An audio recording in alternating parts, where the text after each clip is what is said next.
الحمد لله رب العالمين والصلاة والسلام على سيدنا محمد وعلى آله وصحبه وسلم. نحمده سبحانه وتعالى حمدا كثيرا طيبا مباركا فيه غير متناه دائمة بديموميته سبحانه وتعالى، ونصلي ونسلم على حبيبه ومصطفاه سيدنا محمد وعلى آله وصحبه ومن والاه. أما بعد، فنواصل القراءة في كتاب المنهج السوي في شرح أصول طريقة السادة آل باعلوي للحبيب زين بن سميط، نفعنا الله تعالى به وبسائر الصالحين في الدارين. And we continue reading from the book Al-Manhaj Al-Sawi, which is translated as the straight path. It is a book that explains the foundations of the Ba'alawi order. The author of it is Al-Habib Zain bin Sumait, and we still discussing the first principle, and we mentioned that there are 5 principles, and the first of it is Al-Ilm. Al-Ilm is knowledge, and we are busy we're busy reading in the Hikam some of the wisdoms, the hikmahs of some of the Ba'alawi masters, and one of them is Al-Habib Qutb al-Da'wati wal-Irshad Al-Imam Abdullah bin Alawi Al-Haddad. And we mentioned that he said, قيمة الإنسان عند أهل الدنيا ما يأخذه منهم. The value of the person in the sight of those who possess the dunya, who possess worldly things, his value to them would be to the extent and to the amount that he takes from them. And the more he takes from them, the lesser his value becomes in the eyes. The more he receives from the people of the dunya, the more he decreases within value in their sight. And the more he has qana'ah, and the more he abstains, and the more he refrains, and the more he stays away, and the more he desists from the possessions of the people of this dunya, the more valuable he becomes in the eyes. With Allah subhanahu wa ta'ala is the opposite. The more the person stays and has qana'ah, and he refrains from that which is with Allah, the lesser his value. The more he desires that which is with Allah, the greater his value in the sight of Allah. So why do we approach people? And why do we approach Allah subhanahu wa ta'ala? And he also said, and we may have ended here last time, if you wish to consult a person, if you want to make the mashura of someone, then before making his mashura, apply to your mind that he will guide you and he will advise you to stay away from that which you desire or that which you hope to hear. In your mind, apply to your mind, if I'm going to consult this person, he's going to tell me, I don't think you should do it, and I actually want to do it. So apply your mind to the fact that he may advise you contrary to what you would like to be advised. If you apply your mind to that, all right, and you are still willing to follow his advice, then proceed and consult him. But if your mind tells you that he's going to tell me now, I don't think I'm going to follow his advice, then don't consult.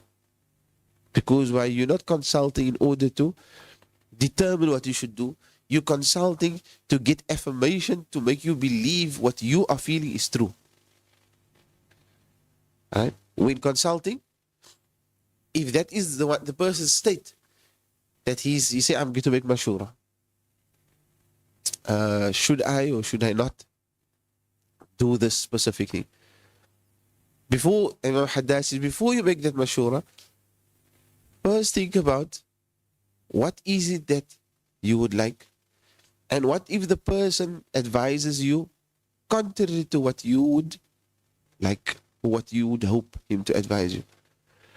If he advises you contrary to what you would hope him, what you are hoping to hear, then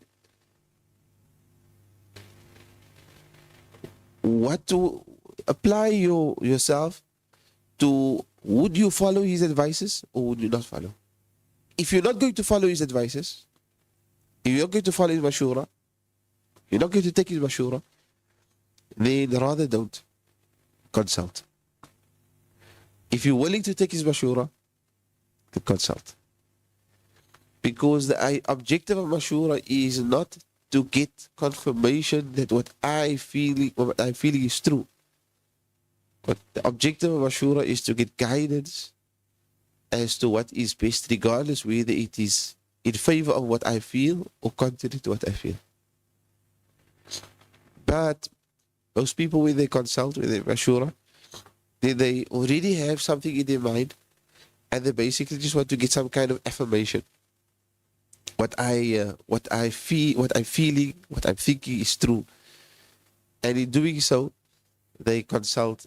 And when the person advises them in accordance to what they felt, they say, I knew that is the case. At least I wasn't wrong. And when advises them contrary to what they feel, they say, I think he understood my condition, doesn't understand my situation. No. Because when the person, if I'm not willing to take the mashwara, the opinion of someone, and obviously it's also not anybody. I don't approach anybody and I don't consult anybody. It must be people that are trusted in terms of the piety, in terms of the decision, in terms of the aql. They're not people that are swayed by emotions, and they are not going to make me hear what I want to hear. Right? A friend, I know, he knows what I love and what I desire, and he's going to now make me hear what I want to hear. It's not mashura. When a person, that the Rasulullah says, one of the haqq of a Muslim upon another Muslim is وَإِذَا اسْتَنصَحَكَ أَخَاكَ فَانصَحْهُ. One of the haqq of a Muslim upon another is when someone, a brother of yours, comes and asks you for nasiha, then give him sincere nasiha. Give him sincere advice. And then we stop there. If I recall correctly, then Imam al-Haddad continues, he says, رَأْيُ الْإِنسَانِ فَرْعُ عِلْمِهِ وَعَقْلِهِ. The opinion of a person, the person's opinion is a subsidiary. It's a branch. It's the subsidiary and a branch of his ilm and his intellect. The person's opinion is a consequence and a result of his ilm, his knowledge, and his intellect. The person's opinions is a result of his ilm and his intellect. فَلَا يَنْبَغِي أَنْ يَضَعَهُ عِنْدَ مَنْ لَا يَأْخُذُ بِهِ. And therefore, he shouldn't place his ilm or his opinions with people that are not willing to take it, that are not willing to receive it, that don't appreciate it, that don't understand it, that cannot relate to it. Understand that if you are like one of the Imam Shafi'i says, وضع العلم عند غير أهله كمن يقلد الخنزير لؤلؤها. A person who takes knowledge and he places it and he deposits that knowledge by a person who doesn't deserve it. It's like a person who takes a pearl and he puts it around the neck of a khinzir. He's not going to appreciate it. He's not going to appreciate it. Take that very same pearl and put it around the neck of a person who knows the value of it. MashaAllah. Then that person will, not only will the pearl beautify that person, but that person will beautify the pearl. The person will appreciate it, will attach value to it. And لا تضع عند خنزير, it's going to be filled with najasa. وهكذا العلم. Because ilm is something that is honorable and noble, a person should not place the knowledge with people that don't realize the value of it.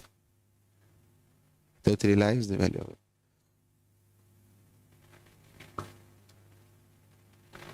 And therefore, part of that is also where Rasulullah sallallahu alayhi wasallam used to, when he would speak to people, he would speak to them on the level of understanding and comprehension. Even though Rasulullah sallallahu alayhi wasallam was capable of speaking things that me and you would not be able to understand in a million years. He was the one that Allah subhanahu wa ta'ala granted from all of his creation the greatest amount of ilm, of knowledge, of the seen and the unseen. The ultimate ilm al-ghayb, the knowledge of the unseen, only Allah subhanahu wa ta'ala knows. But the extent of the knowledge of the unseen and the amount that was revealed to, the greatest amount was revealed to Sayyidina Muhammad sallallahu alayhi wa sallam. And therefore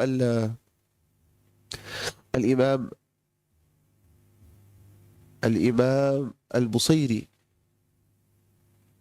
he says, إنما لك ذات العلوم من عالم الغيب ومنها لآدم الأسماء.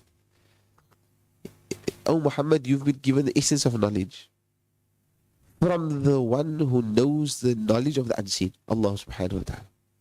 And from your knowledge is عالم ومنها لآدم الأسماء. And from your knowledge is the knowledge that Allah gave to Nabi Adam alayhi salam. And Allah says, وَعَلَّمَ آدَمَ الْأَسْمَاءَ كُلَّهَا. And Allah taught Nabi Adam the names of everything. From your knowledge that Allah has given you is that knowledge that Nabi Adam had been given in its totality. When Allah Ta'ala told Nabi Adam, told the Malaika, أَنْبِئُونِي بِأَسْمَاءِ هَؤُلَاء. Tell me what are the names of these things. And the Malaika says, Subhanak, la ilma lana illa ma 'allamtana. Glory be to you, Allah. We have no knowledge save that which you had taught us. So Allah subhanahu wa ta'ala says, Ya Adam, أنبئهم بأسمائهم. Oh Adam, inform them about the names of these things. فَلَمَّا أَنْبَأَهُمْ بِأَسْمَائِهِمْ. When Nabi Adam informed them about the names of things, قال ألم أقل لكم إني أعلم غيب السماوات والأرض وأعلم ما تبدون وما تكتمون. Oh angels, did you think that I'm going to create something that is just going to, a creation that will just create mischief on this face of this earth? One of the signs is I've endowed this creation of mine with knowledge that you as Malaika don't even know. And as part of the knowledge of Sayyidina Muhammad, as part of his knowledge was the knowledge that Nabi Adam was given, which is the names of all of those things. That's the only part of his knowledge. And therefore, but yet, even though Rasulullah sallallahu alaihi wasallam possessed that type of knowledge, he said in the hadith, لو تعلمون ما أعلم لضحكتم قليلا ولبكيتم كثيرا. If you must have the knowledge that I have, you would smile very little, you would laugh very little, and you would cry all the time. You'll cry profusely. وَلَا خَرَجْتُمْ إِلَى الصُّعُدَاةِ تَجْأَرُونَ إِلَى اللَّهِ. You would run out to the deserts and the open spaces, crying and pleading to Allah subhanahu wa ta'ala. Because the knowledge that Rasulullah was given, his knowledge was that the Prophet sallallahu alaihi wasallam was able to say, I can see some people of my ummah in Jahannam, and I can see some people of my ummah in Jannah, and I can see, it is as if I can see so and so happening. Salawatu Rabbi wa salamu alayhi. But yet Rasulullah sallallahu alaihi wasallam, when he spoke to people, he spoke on the level of comprehension. Why? Because you would not place certain knowledge with people to the extent that they were able to relate and understand and appreciate what is being said. And therefore Al-Habib Abdul Rahman Al-Faqih, he's known as Allabat Dunya. He was one of the students of Imam Al-Haddad. He says, I am leaving this world, and within my chest I have 70 different sciences that no one has taken from me yet. And I haven't found any chest that is worthy of depositing this knowledge in. 70 different sciences. He says, I will most likely die with it, because I haven't found chests that are worthy of depositing this knowledge that I have in it. Allamat Dunya. But the sunnah of Rasulullah is to speak to people that which they are able to relate, and to speak, such talks that people, wow, this speech is very inspirational. What did the person say? Oh, I didn't understand a single thing what they said. I know it sounded very intellectual. It sounded very intellectual. Subhanallah. Rasulullah, his hadith, everyone was able to relate to. The alim relates to it. The ammi relates to it. The common person relates to it. And everyone is able to derive benefit from it. Sallallahu alayhi wa sallam. Allah la ilaha illallah. Man salaka malak wa man hada halak. Al-Imam al-Haddasi is the one who man salak, the one who treads the path, malak. He will be in control.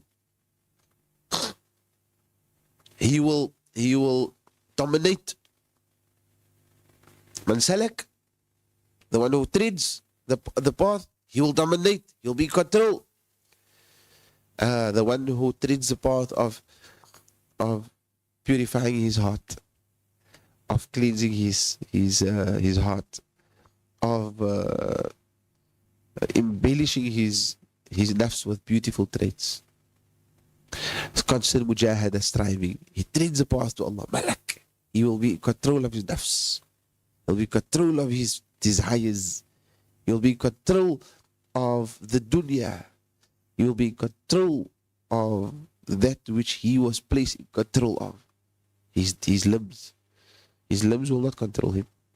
His desires will not control him.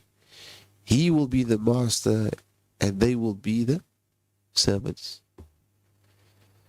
He will be the master and they will be the servant. He will determine and he will dictate how it should be used and to what extent it should be used and where it should be used, and not allow it to determine for him what it must be used for. And that's what Allah subhanahu wa ta'ala created us for. Allah ta'ala created us and Allah subhanahu wa ta'ala created us and Allah ta'ala created everything around us for us. Allah created everything around us for us. Allah ta'ala says, Ya ibn Adam, O son of Adam, خلقت الأشياء من أجلك. I created everything for you. فخلقتك من أجلي. And I created you for me. فسر على طاعتي يطيعك كل شيء. So remain in my obedience and everything else will become obedient to you. O son of Adam, I've created everything for you. And I've created you for me. So be obedient to me and everything else will become submissive to you. وَالْأَنْعَامَ خَلَقَهَا لَكُمْ. Allah says, and the livestock and the cattle, we've created it for you. هُوَ الَّذِي خَلَقَ لَكُمْ مَا فِي الْأَرْضِ جَمِيعًا. He is the one who created for you everything in the heavens and the earth. For you. Not you for it. You were created for Allah. وَمَا خَلَقْتُ الْجِنَّ وَالْإِنسَ إِلَّا لِيَعْبُدُونَ. So the one who treads the path to Allah, he will be in control of those things. Those things will serve him and it won't be a qati', it won't be a distraction and something that breaks, that distracts him and takes him away from Allah subhanahu wa ta'ala. It won't take him away from Allah subhanahu wa ta'ala. But rather, تنادي بلسان حالها, it will speak with the tongue of its state. إنما نحن فتنة فلا تكفر. It will call out everything he sees from around him. The dunya will call out. Creation will call out. Everything that is created by Allah Ta'ala will call out. When he looks at it, it will call out with the tongue of its state. إنما نحن فتنة فلا تكفر. We are but a test. So don't turn away from Allah. Don't lose focus that the objective is Allah. Don't lose focus that your end goal is Allah. That is for the person that treads the path. وَمَنْ had, as for the one who sways, for the one who turns, the one who deviates, halak, he will be destroyed. Either he will be destroyed in this dunya by causing destruction, or by others destroying him, or by Allah destroying him, or by him destroying his own self. And we saw how Allah Ta'ala destroyed Ad and Thamud and the people of Salih and Fir'aun and others. Or people will destroy him because he lives a life that is, uh, he lives a life of disobedience to Allah. And because of that, people are displeased with him. And eventually they end up killing him. Or he kills himself. He loses his dunya. And on account of that, he lost his iman already. And because he lost his iman, when he lost his dunya, he had nothing to live for, and he took his own life. And how many people do you see? They lose some of their positions, and then they take their life. وَمَنْ حَادَ, the person who sways away from Allah, who turns away from Allah, halak, he will be destroyed. مَنْ حَفِظَ الْفُؤَادَ أَمِنَ مِنَ الْفَسَادِ وَمَنْ حَفِظَ الْجَوَارِحِ أَمِنَ مِنَ الْجَوَائِحِ. The one who protects his heart, the one who preserves his heart, he will be saved from his heart being corrupted. And the one who protects his limbs, he will be saved from plagues and calamities. The one who preserves his heart will be saved. If you look after your heart, if you preserve what you place in it, what you deposit within your heart, then your heart will be saved from corruption. If I preserve my eyes, if I preserve my ears, if I preserve my tongue, these things are channels that pours directly into the heart. Are open channels, and it pours directly, it falls into the heart. So if I protect what I look at, and I protect what I hear, and I protect what I speak, then I've protected my heart. And if I've protected my heart, I've saved it from corruption. If I protect my limbs, then I'll be saved from external trials, plagues, diseases. Allah, كاد العاقل أن لا يكون له عدو.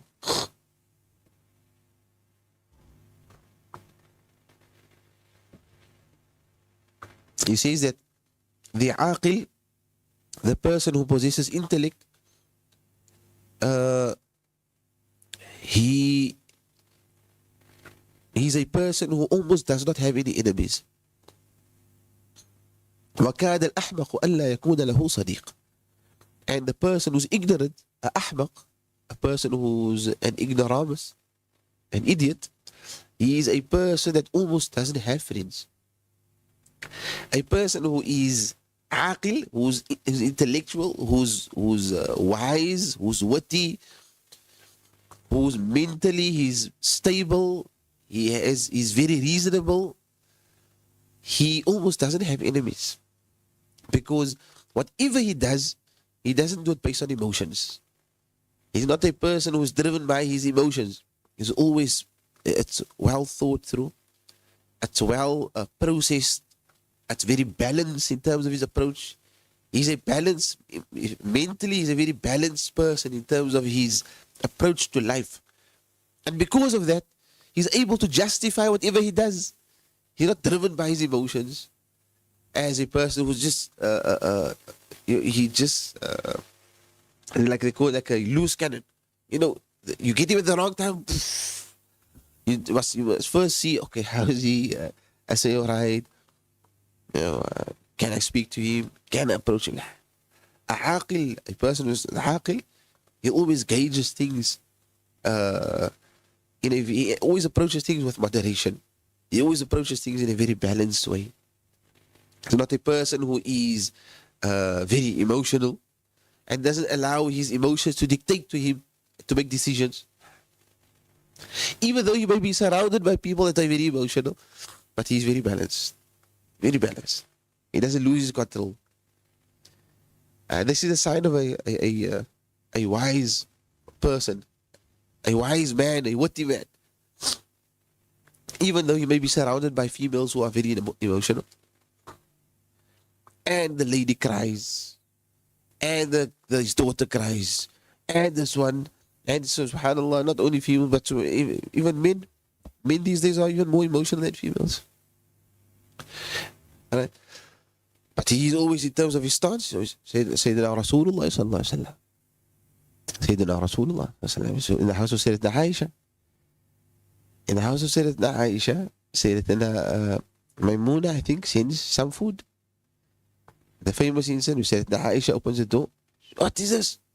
Food in the time of Rasul, in my time with Rasulullah. How dare she send food when it's my time with Rasulullah sallallahu alaihi wasallam? She drops the food. The food falls on the floor, and the urn that the vessel that the food is kept in breaks and it shatters into pieces. The Prophet ﷺ, even though she had no right to do so, Prophet ﷺ is very cool, very balanced, very wise. He looks at, he goes down and he picks up the food. And he picks up the broken pieces. And he says, غارت أمكم, غارت أمكم. He tells those who are in the house, some of the servants, he said, your mother became jealous. Your mother became jealous. He picks it up. He doesn't say, how can you do this? Dis is jou kossie.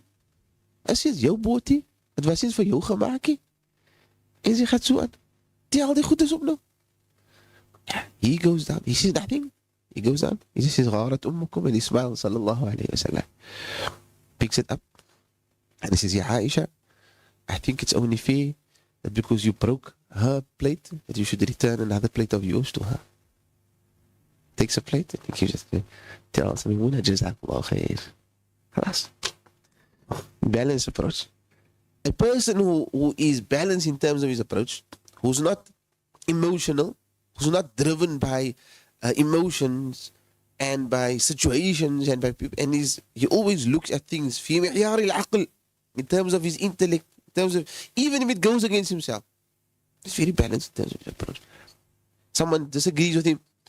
Oh, who are you to disagree with me? Who are you to tell me? Listen to what he says.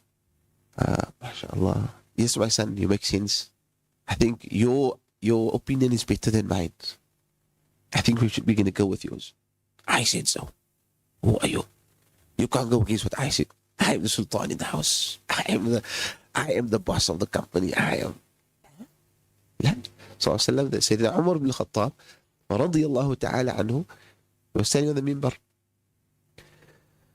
And this is the whole issue of the mirath of the not the mirath, the mahr of a female. And when he wanted to cap the mahr of the female. He wanted to cap the mahr of the female. So a lady stood up and said, Ya Umar, are you legislating contrary to what Allah said in the Quran? Have you now become the source of legislation? In front of everyone. Do you want to make legislation? So Umar says, what do you mean? She says, you want to cap the mahr. You want to take Allah's haqq that Allah gave for us, and you want to take control of it. Did not read Allah says, وَآتَيْتُمْ إِحْدَاهُنَّ قِنْطَارًا وَإِنْ أَرَدْتُمُ اسْتِبْدَالَ زَوْجٍ مَكَانَ زَوْجٍ وَآتَيْتُمْ إِحْدَاهُنَّ قِنْطَارًا. And Allah Ta'ala speaks, and you have given if you given a wife qintara, a massive amount of wealth, and the qintar is like a heap of wealth. So Allah says qintara. Who are you to say that our mahar can only be so much? Allah says qintara. Sayyidina Umar looks at her, Sayyidina Umar says, أخطأ عمر وأصابت امرأة. Umar was wrong and that lady was right. In front of everyone. You know, say, I'm the Amir. I can decide. I was the best person after Sayyidina Abu Bakr. If Rasulullah said about me that shaitan is afraid of your shadow, Rasulullah said, Oh Umar, if there was ever to be a prophet after me, it will be you. He didn't say that. He said, Umar is wrong, and that lady that spoke now is right. Very balanced. Right? So he says, a person whose approach is like that in life, he will almost have no enemies. Because whenever he's criticized, he will always be able to justify what he's saying. And it reminds me while I was saying this, of something that Shaykh Abdul Rahman told me some time ago, the beginning, so like maybe some 10, beginning when we started connecting ourselves to our teacher, Sayyid Al-Habib, I was telling me, Sheikh, my approach in life is that I never put myself in a situation except that I'm able to justify what I'm doing. Or I never say something unless I'm able to justify what I'm saying. Very, very, very balanced approach. Whenever you do something, whenever you say something, must always be able to substantiate and to justify what you do. And don't just follow and do things based on your emotions. Doing it, why am I doing it? Is there asl from the Quran? Is there asl from the Sunnah? Is there asl from the Salihin? Is this a practice that the Salihin used to do? Is this a Sunnah from Rasulullah sallallahu alaihi wasallam? Bismillah, do it. But if you can't justify it, and you don't know why you're doing it, then why are you doing it? Why are you doing it? Unless you say, tashabbuhan bis salihin. I'm just following the salihin. I'm following the khalas. Yakfikum. وَكَادَ الْأَحْمَقِ. As for the person who is an ignoramus, person who doesn't have intellect, he almost has no friends because he's very erratic in terms of his responses. One day on, one day off. So people must always be very cautious around him. Kijk eerst, hoe is hy vandag? How's his mood today? As I say, okay, no, he looks a bit too edgy today. Okay, save it for a bit later. Choose the right times to speak to him. So a person like this can't keep friends because he's not consistent in terms of his behavior. Why do you see today so much people that have that attitude, but they have so much friends?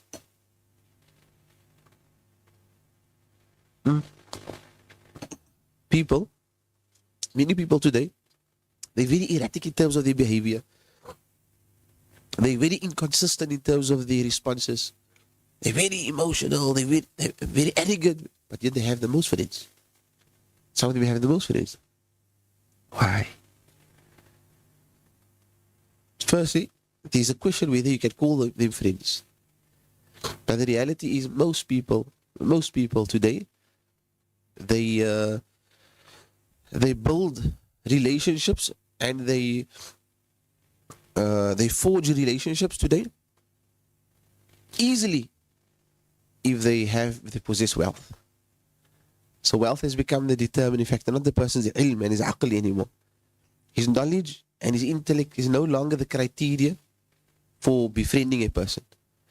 The person must just have wealth. Or if he has money, they say when days are something very, when days are dark, friends of you. So we see that used to see that at the sticker, bumper stickers and stuff. When days are dark, friends of you. But there's not really friends. Those are not friends. Those are just leeches. They're benefiting for as long as they're able to benefit. And when they're no longer able to benefit, and they look for the next fresh top. Yeah, that's just not, but that's not friends. That's not friends. We spoke about earlier in the book. We spoke about friends and some of the qualities of them. May Allah subhanahu wa ta'ala grant us to find those friends who are sincere. A true friend. You know what's a true friend? Yarhamukumullah. A true friend is a person who does not befriend you, number one, for what you have. So he doesn't ask you before he meets you, or doesn't inquire what your positions are before coming to know you. That means he doesn't judge you at face value. But more important than that is a friend is a person that will tell you that which you don't want to hear. Is a person who will tell you that which you don't want to hear. That's a true friend. A friend will tell you that what you want to hear. Not a true friend. A person that will tell you what you don't want to hear. That's a true friend, because he wants the best for you. A friend who doesn't want to criticize you, who doesn't want to tell you something wrong, is not your friend. A friend who sees you do something wrong and he tells you you were wrong there, will tell you that action was the action of kibr. That's pride. That's arrogance. That is a true friend.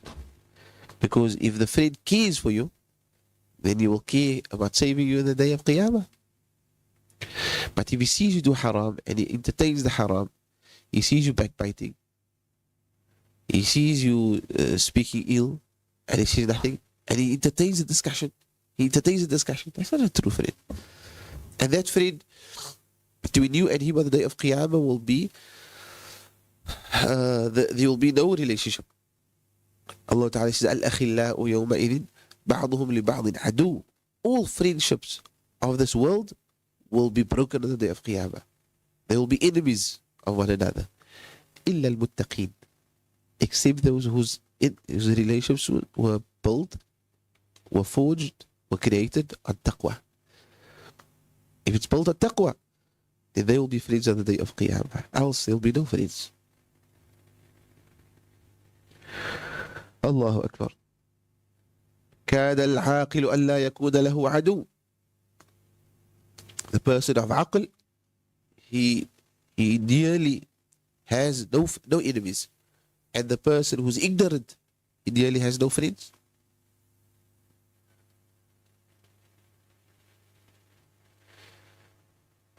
Al-Imam Ibn al-Jawzi, he has a book called أخبار الحمقى والمغفلين. The news or reports regarding the people who are ignorant and silly. And he speaks about the qualities of a person who's ignorant and a silly person, a stupid person. And some of the qualities, he even speaks about the facial features. He says that the people who are ahmaq, people who are idiots, they have like a special, very salient feature, facial features. And he says, one of the things he says in his book, he says, يُعْرَفُ الْحُمْقَى بِكَلَامِهِمْ. You know the person who's ignorant through his speech. He may look like a very wise person. He may look like a person who fits the role. As soon as he opens his mouth, then the person will say, "Laytahu sakata." I wish he rather kept quiet in the khasini. Because now you realize that they say, "يُعْرَفُ عَقْلُ الْمَرْءِ." You know the intellect or the ilm of the person بِكَلَامِهِ, through his speech. The person, mashallah, he's old, senior, and وَبَلَغَ مِنَ الْعُمْرِ عِتِيَّةً. He's reached a senior age. En als hij zijn mond opgemaakt heeft, يتحدث بكلام شخص ربما بلغ قبل سنتين. He speaks the speech of a person who became بالغ 2 years ago. The way he speaks. And then you get a person who is young. When he opens his mouth, he speaks about the wisdoms of people that are 60 years old. No, they say, يُعْرَفُ عَقْلُ الْمَرْءِ بِكَلَامِهِ. You know the speech of a person, you know the intellect of the person through his speech. And one of the other traits they say is saying that even the ring of the person, he mentioned in his book, he say even through his ring you can determine whether he's a aqil or whether he's a ahwaq. The person's choice of his rings. Okay. That's another discussion. في أسفار الأرباح راحة الأرواح والأشباح وفي أسفار الأخطار تعب الظواهر والأسرار. He says in the journeys of arbah, so I'm going to translate it literally and then we'll explain it. في أسفار الأرباح. So because these are hikam, these are wisdoms of the scholars, sometimes the literal translation doesn't do justice. And some of these things, I didn't know the meaning of it. So I had to go and consult some of the scholars. I asked him, like, Sayyidi, how do you understand this? How do you interpret this? Because the kalam is, it's not for an ordinary person to understand. So I consulted some of the scholars and some of the sada to hear what the opinion is and how they understand it. So what I'm explaining is what they explained to me. This is في أسفار الأرباح راحة الأرواح والأشباح. In the journeying of arbah is prophets, is the contentment and the relaxation of the ruh. The arwah is the plural of ruh, which is your soul. Well, ashbah is the plural of shabah. And when they use the term ashbah, they generally mean your physical body. So your ruh, your arwah would be your internal self, and your ashbah would be your external. So it'd be like your soul and your body, the exoteric and the esoteric type of thing, like internal and external.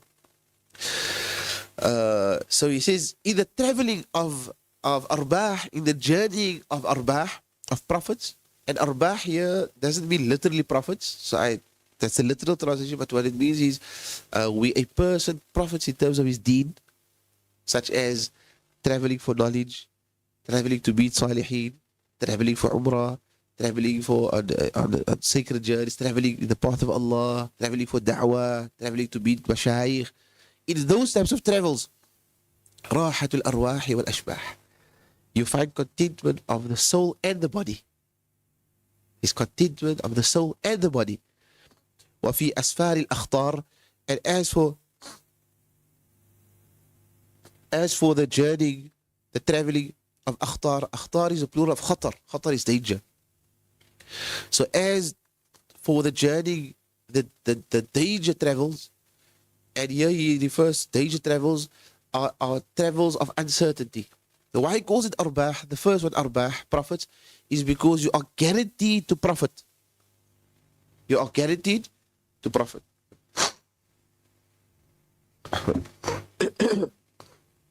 You are guaranteed that you will profit in this journey.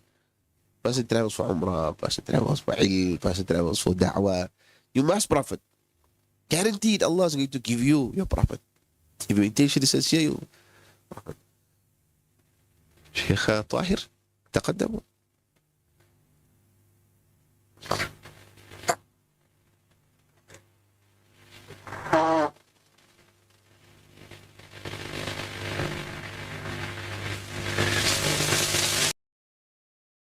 أرباح, profiting, because من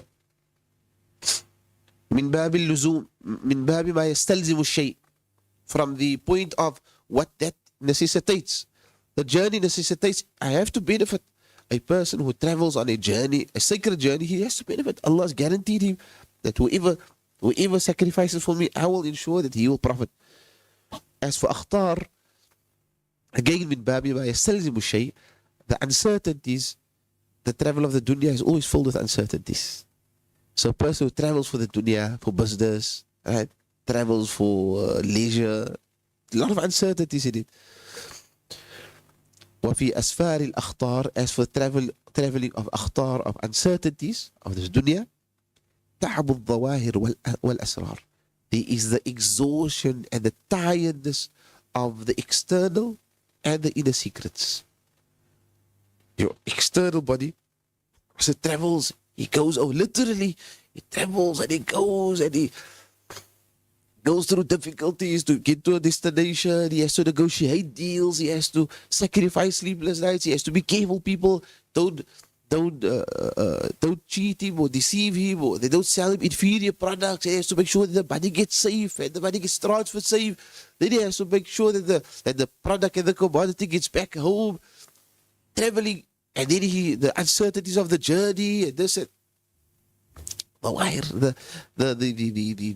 the external becomes tired, exhausted. Well, asrar, but more so the inner secret.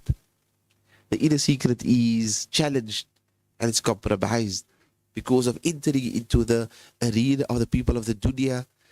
Then generally your ruh becomes affected, becomes tired. Whereas in the gatherings of salihin, in the gatherings of dhikr, in the gatherings of ilm, the ruh, they call it تتروح والأرواح. تتروح والأرواح. The ruh is able to breathe. The ruh breathes. Therefore, a person, مثلا, he goes for umrah or for hajj, like that. Visits Rasulullah sallallahu alayhi wa sallam. May Allah grant us to go soon, inshallah. And those who are on umrah, may Allah ta'ala grant them lots of openings and bring them back safe to us, ya Rabb. You go, it's difficult to get there. How would you get there? Oh, subhanallah. You forget about the difficulties that you went through. You forget about the challenges. You travel, you go to meet the salihin. Oh, lots of challenges. Eventually get there, you look at the face of the salihin. You see kama qad mada. That makes you forget about everything that you went through. وهكذا. So the traveling of where a person profits, meaning traveling towards Allah, traveling in journeys of khair, it is raha, it is the relaxation and the contentment of the physical body and of the ruh. Because the physical body forgets all the tiredness after it stands in front of the qabr of Sayyidina Muhammad. You come there, you're tired, put on your ihram, as soon as you see the Kaaba, nashat, Umrah, mashallah. Where does all the energy come from? After the Umrah is done, it feels tired. But subhanAllah, where did that energy come from?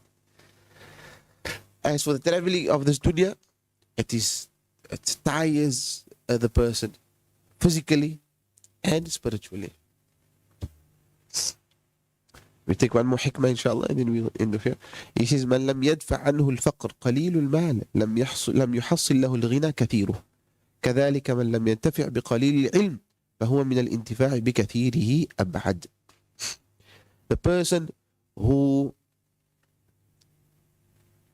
a little money is not able to take away his fear of poverty, a lot of abundance of wealth will not take it away. A very similar statement that we always used to hear is if you're not satisfied with a little, you'll be satisfied with. So the person who a little wealth cannot take away his fear of poverty, abundance of it won't take it away. You will still feel poor, you'll still be scared, you'll still fear poverty. And therefore the person who doesn't have contentment, doesn't have qana'ah, what Allah Ta'ala granted him, he may be the wealthiest person under the sun, but he's the poorest of the poor. The poorest of the poor. And the person, as it comes in the narration, the person who's not contented, Allah Ta'ala says, I will place poverty between his eyes. I will place poverty between his eyes. The first thing he sees is poverty. The greatest thing he fears is poverty. Even though he has so much, but he never has enough. He's not pleased with what he has. And a person who has very little, MashaAllah, fi ni'mah, raha, contentment. He spends as if he has hundreds of thousands. He earns maybe now a few rands. MashaAllah, come, children, I'm going to take you out today. I'm going to treat you. But you only got 1,000 rand. And he treats him with 500 rand. The other person, he has millions, but he's scared.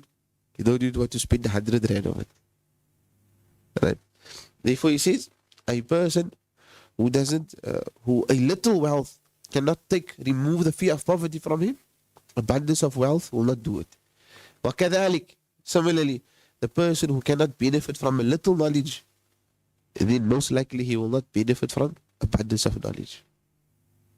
Person who cannot benefit from Allah, subhanAllah, Allah Ta'ala be pleased with our elders and our predecessors and the salihin and the people that came before us. Even though they had very little ilm, but they practiced what they knew. Today, mashallah, there's abundance of information, there's a plethora of ilm, but there's a lack of implementing that knowledge. رزقنا الله الانتفاع بالعلم. Allah Ta'ala grant us to practice the ilm and the knowledge. آمين يا رب العالمين. آمين. وصلى الله على سيدنا محمد وعلى آله وصحبه وسلم بسر الفاتحة وإلى حضرة النبي.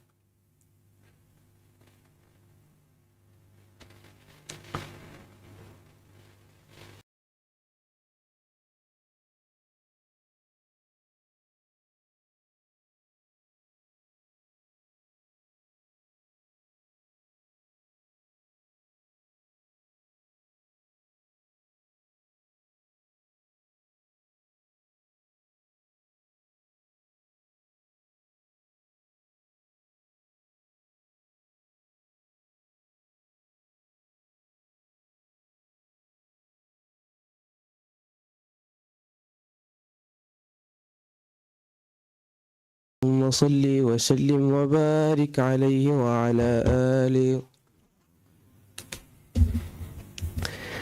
على باب الحبيب حطت راحلي، عسى أحظى بإيصالي وواصلي، وأهل الله أبواب العطايا، وواسطة التجلي والتملي، أيا قمرا بهذا العصر لا وأدهش نور لبي وعقلي، طريح في حماكم مستجير من النفس ومن أسوأ فعلي، ونظرة ودكم تحيي فؤادي، وعطف حنانكم يصلح كلي، فمد الكف للمولى تعالى،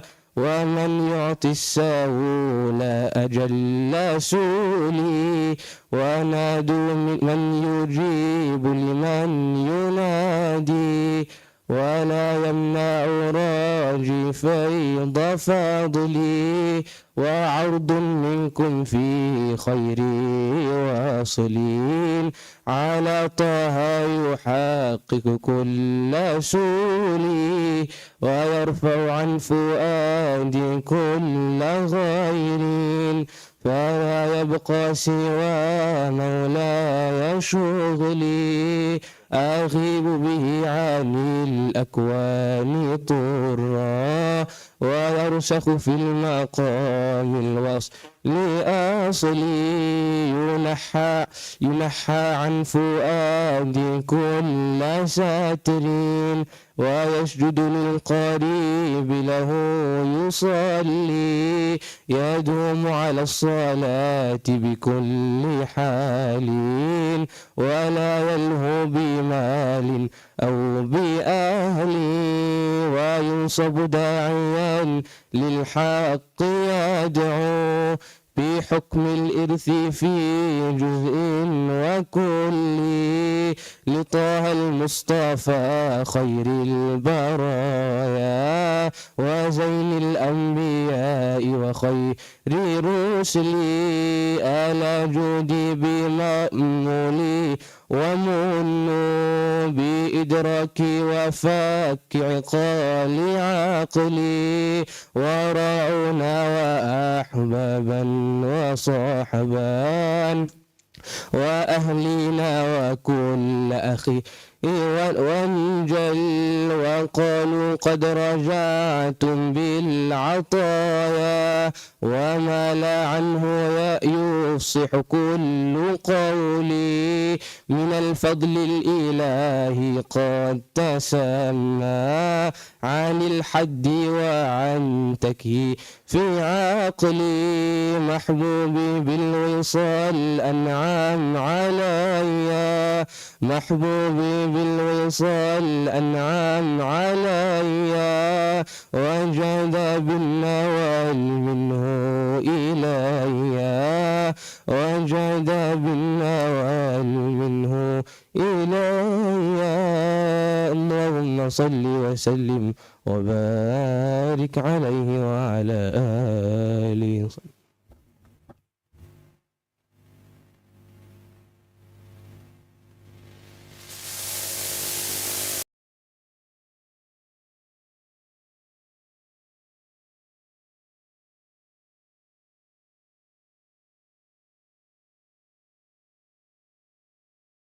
والصلاة والسلام على أشرف المرسلين سيدنا ونبينا ومولانا محمد صلى الله عليه وعلى آله وصحبه وسلم. ربنا ظلمنا أنفسنا وإن لم تغفر لنا وترحمنا لنكونن من الخاسرين. ربنا آتنا في الدنيا حسنة وفي الآخرة حسنة وقنا عذاب النار. اللهم إنا نسألك إيمانا لا يرتد ونعيما لا ينفد وقرة عين لا تنقطع ومرافقة نبيك محمد صلى الله عليه وسلم في أعلى جنان الخلد. اللهم أجرنا من النار، اللهم أجرنا من النار، اللهم أجرنا من النار وأدخلنا الجنة مع الأبرار يا عزيز يا غفار يا رب العالمين. دعواهم فيها سبحانك اللهم وتحيتهم فيها سلام، آخر دعوانا الحمد لله.